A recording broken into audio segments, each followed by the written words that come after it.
Talon, en fait, vit à l'époque de Gutenberg. C'est-à-dire, Talon vit encore à l'époque de l'imprimerie. Lui qui est un homme d'affaires, n'a peut-être pas pris acte du fait que l'information circule désormais à la vitesse de la lumière. Alors qu'il veut crucifier le Niger. Alors qu'il sert de base arrière pour attaquer le Niger. Alors qu'il a permis l'amassage de matériel de guerre pour attaquer le Niger.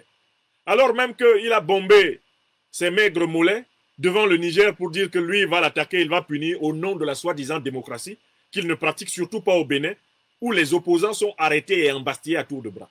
Talon actuellement vomi par le peuple béninois.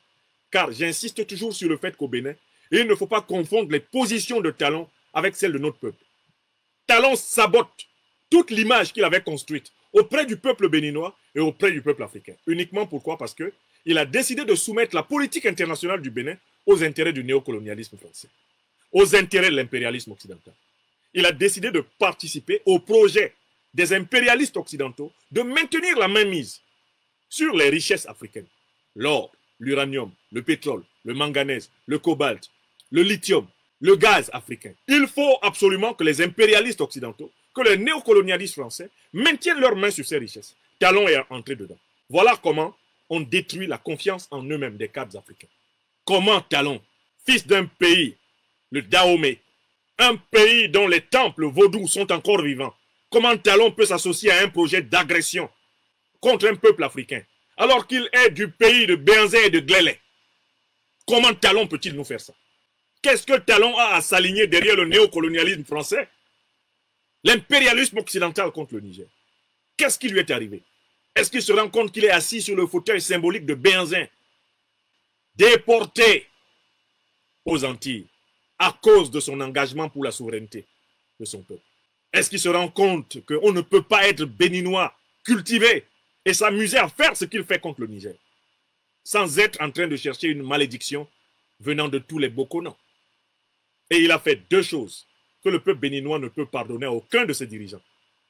La première chose qu'il a faite, c'est de faire venir l'armée rwandaise et humilier l'armée nationale béninoise. La deuxième chose qu'il a faite, c'est de s'associer à un projet d'agression contre un pays frère qui n'a rien fait de mal au Bénin. Le Niger n'a rien fait de mal au Bénin. Le Niger est innocent. Le Bénin ne peut pas reprocher quelque chose au Niger. Pourtant, Talon a osé associer le nom du Bénin à l'agression d'un peuple frère. Il est important qu'on le lui dise. Et il faut qu'il sache que toutes ces délégations qui se baladent sur la planète sont suivies de près, à la loupe, par les Africains. Sur tout ce que Talon fait dire. Car, que ce soit à l'intérieur du Bénin ou à l'extérieur du Bénin, il est mis sous radar. Talon est radarisé. Car il s'est positionné comme un ennemi du continent et des peuples africains. C'est-à-dire un ennemi du peuple béninois.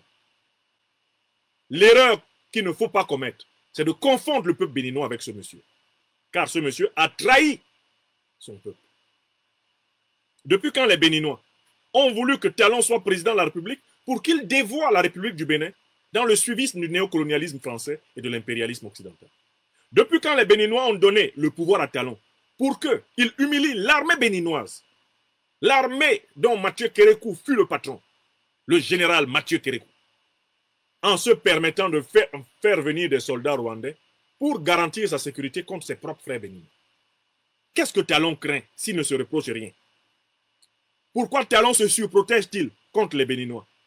S'il croit être l'émanation légale et légitime du peuple, et s'il a l'intention de faire son deuxième mandat et de quitter le pouvoir, retourner à ses affaires. Pourquoi tremble-t-il? Pourquoi a-t-il besoin de faire venir les sous-traitants de l'impérialisme américain, les soldats rwandais? Pourquoi a-t-il besoin de les faire venir au Bénin? Le peuple béninois sait qu'il a affaire à un clinamen, une déviation de Patrice Talon. Tiani fait mieux que toi, Talon. Tiani combat pour son peuple. Au lieu de chercher à le détruire, porte sa chaise. Aie honte de faire du mal à ton frère qui fait du bien à notre peuple africain.